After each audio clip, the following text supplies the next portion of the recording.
आधे से ज्यादा कांस्टेबल इन्होंने घरों में लगा रखे हैं। कोई सिलेंडर भरवा रहा है, कोई मेम साहब को बाजार छोड़ के आ रहा है, क्योंकि नेता तो कड़े शब्दों में निंदा करके निकल जाएगा, झेलना हमें और आपको ही पड़ेगा। जिन लोगों को हथकड़ी पहनानी है उन लोगों को अगर आप सैल्यूट करवाओगे तो वहां पे एक पढ़ा लिखा आईपीएस भी बेवकूफ ही लगेगा। कोई भी पॉलिटिक्स में समाज सेवा के लिए नहीं आता, वो सब फेसबुक और ट्विटर के बायो में लिखने के लिए होता है। लोग पॉलिटिक्स ज्वाइन करते हैं पावर के लिए। विजय सालस्कर, हेमंत करकरे, ये सब शेरों की तरह लड़ते हुए शहीद हुए कि जब भी कोई गवर्नमेंट पावर में आती है ऑफिसर्स के ट्रांसफर होना चालू हो जाते हैं। इंडिया में बहुत सारे गवर्नमेंट डिपार्टमेंट हैं, लेकिन पुलिस डिपार्टमेंट को लेकर लोगों में एक अलग तरीके की नाराजगी है।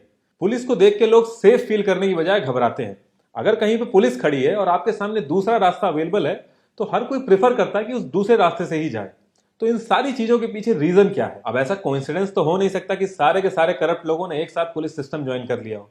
इनफैक्ट आप बड़े से बड़ा घोटाला अगर गूगल पे सर्च करेंगे तो आपको सारे डिपार्टमेंट्स के नाम मिलेंगे, लेकिन पुलिस इकलौता ऐसा डिपार्टमेंट है जिसमें आज तक कोई बड़ा करप्शन स्कैंडल नहीं हुआ। पुलिस वाले को 12 से 16 घंटे काम करना होता है बिना किसी वीक ऑफ या फिर ओवर टाइम पे के। सेक्शन 22 पुलिस एक्ट 1861 के हिसाब से पुलिस वाले को 24 घंटे अवेलेबल रहना अपनी जॉब के लिए। हम लोगों के लिए दिवाली और होली एक त्योहार होता है, लेकिन एक पुलिस वाले के लिए ओवर टाइम, नाइट शिफ्ट और एक्स्ट्रा वर्क होता है।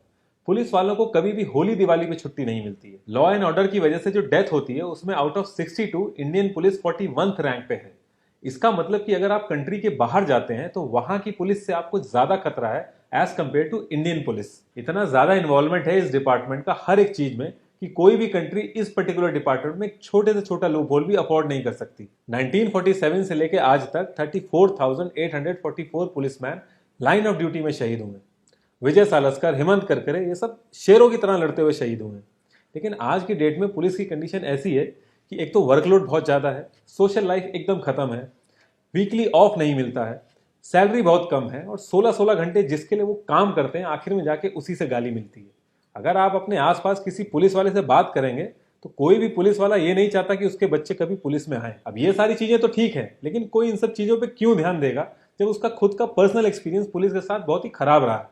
अब पुलिस घूस लेती है, गुंडागर्दी करती है, रिपोर्ट नहीं लिखती है, ऐसे अलग अलग एक्सपीरियंसेस रहे हैं लोगों के पुलिस के साथ।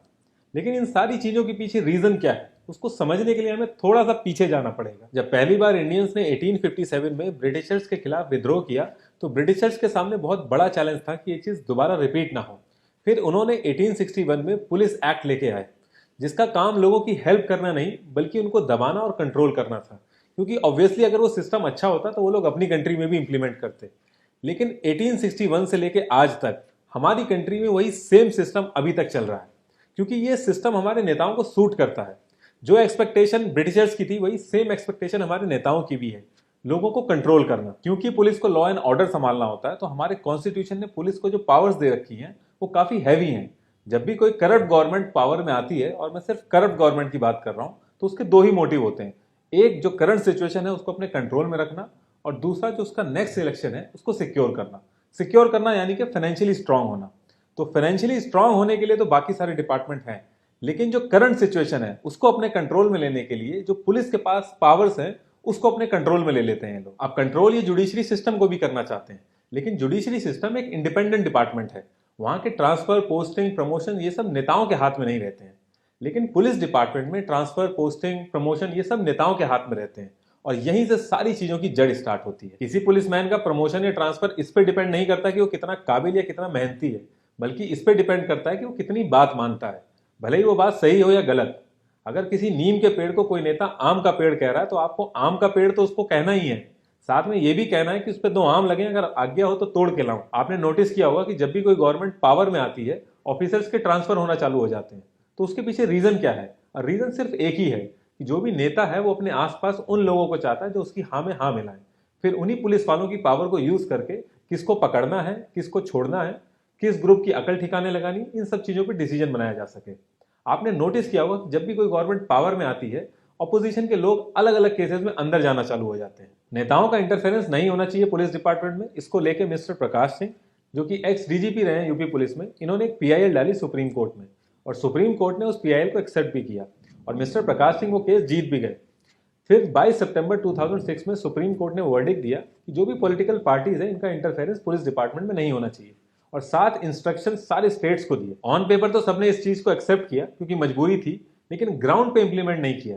फिर सुप्रीम कोर्ट ने मॉनिटरिंग करी और एक कमेटी बनाई जिसको लीड किया जस्टिस थॉमस ने। और उस कमेटी ने जो रिपोर्ट दी वो मैं एग्जैक्ट वर्ड आपको बताता हूं। We are dismayed by the total indifference of the state to the compliance of supreme court directions. तो किसी भी गवर्नमेंट ने इसको माना ही नहीं। और जो लोग अलग अलग पार्टियों की वकालत करते हैं वो ईयर पे जरूर ध्यान दें, क्योंकि ना ये तब लागू हुआ था और ना ये अब लागू हुआ, क्योंकि कोई चाहता ही नहीं है। और पुलिस डिपार्टमेंट एक स्टेट का सब्जेक्ट है, तो अगर कोई स्पेसिफिक स्टेट गवर्नमेंट भी चाहे तो वो उसको लागू कर सकती है, उसको सेंट्रल गवर्नमेंट पे डिपेंडेंट नहीं होना। एक तो दिक्कत ये आ जाती है कि एक हैबिट है हम लोगों की कि एक बार हम जिस पार्टी को पकड़ लेते हैं, फिर दोस्ती यारी में कोई बहस हो, चाहे कोई ग्रुप डिस्कशन हो, चाहे कोई भी मुद्दा हो, हर मुद्दे में हम उसी को सपोर्ट करेंगे।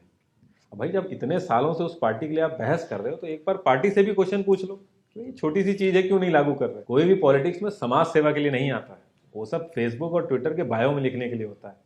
लोग पॉलिटिक्स ज्वाइन करते हैं पावर के लिए, और कोई भी पार्टी ये नहीं चाहेगी कि उसके हाथ से पावर जाए। ये सारी चीजें तभी लागू होंगी जब हम लोग चाहेंगे। आज की डेट में अगर ये सारी पार्टियों में माहौल बन जाए कि जो ये चीज इंप्लीमेंट करेगा वही जीतेगा, तो 101% ये पार्टियां करेंगी। आप कोई भी डिपार्टमेंट उठा के देख लो जो कि इंडिपेंडेंट है, आर्मी हो गया, जुडिशरी हो गई, हमारी इलेक्शन कमीशन हो गया, इसमें फिर भी लोगों का ट्रस्ट बना हुआ है। लेकिन जिस चीज में नेता हाथ डाल देते हैं उस डिपार्टमेंट का बुरा टाइम चालू हो जाता है। पुलिस डिपार्टमेंट में 92% लोग कांस्टेबल हैं। 1 से 4 साल का एक्सपीरियंस है तो ईयरली जो आपकी सीटीसी होती है 2,83,960, यानी मंथली आपका हो गया 23,660। और अगर आपको 5 से 10 साल का एक्सपीरियंस है तो 25,000 से 30 के बीच में आपकी सैलरी होती है पर मंथ। उसके बाद 12 से 16 घंटे के लिए जब आप बाहर निकलते हैं तो आप कितनी भी कंजूसी करें आपका 200 से 250 रुपये उसमें लगता ही लगता है। फिर जो क्रिमिनल मिलते हैं उनका ट्रांसपोर्ट, कोई बॉडी मिली है नहर से तो उसका खर्चा।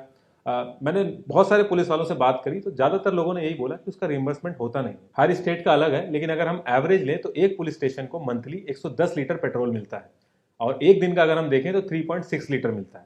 अब उस 3.6 लीटर में पूरे एरिया की सिक्योरिटी देखनी है, पेट्रोलिंग करनी है, जो कैदी है उनका ट्रांसपोर्टेशन भी देखना है।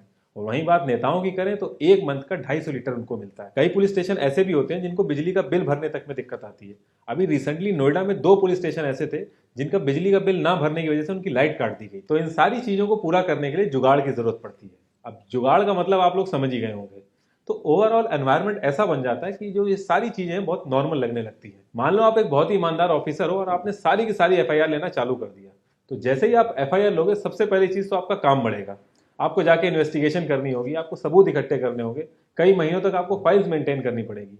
और जितनी ज्यादा आप एफआईआर लोगे उतनी ज्यादा खराब आपकी परफॉर्मेंस मानी जाएगी।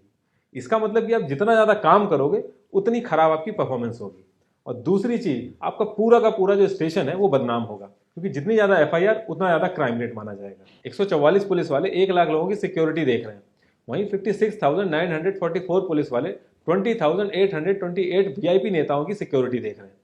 इधर 663 लोगों पे एक पुलिस वाला है, उधर 3 पुलिस वाले एक नेता को संभाल रहे हैं। सिक्योरिटी का जो एक्चुअल पर्पस है, अगर किसी को रियल लाइफ थ्रेट हो तो उसके लिए सिक्योरिटी है। अगर किसी को रियल लाइफ थ्रेट नहीं है, वो भी 3-3 गनर लेके घूम रहे हैं। आधे से ज्यादा कांस्टेबल इन्होंने घरों में लगा रखे हैं। कोई सिलेंडर भरवा रहा है, कोई मेम साहब को बाजार छोड़ के आ रहा है, मजदूरों से भी बुरा हाल कर दिया। तो इन सारी चीजों का सोल्यूशन क्या है? देखिए, पुलिस अपना काम बहुत अच्छे से जानती है।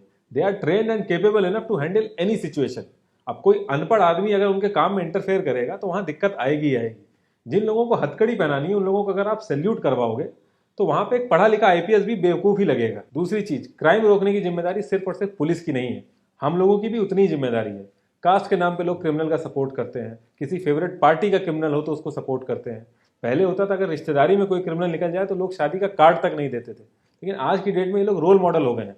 और ये सारी चीजें हमें ही बैकफायर करेगा, क्योंकि नेता तो कड़े शब्दों में निंदा करके निकल जाएगा, झेलना हमें और आपको ही पड़ेगा। लास्ट में बस एक ही चीज कहूंगा, मालीमत कमेटी हो गई, पद्म भैया कमेटी हो गई, रिबैरो कमेटी हो गई, इन सब ने बहुत ही अच्छे अच्छे रिकमेंडेशन दिए हैं पुलिस रिफॉर्म्स को लेके, लेकिन किसी भी गवर्नमेंट की इंटेंशन नहीं है पुलिस रिफॉर्म्स को लाने की। इस पिक्चर को देख के आप समझ जाएंगे कि गवर्नमेंट किस तरीके से मदद कर रही है पुलिस रिफॉर्म्स को लाने के लिए।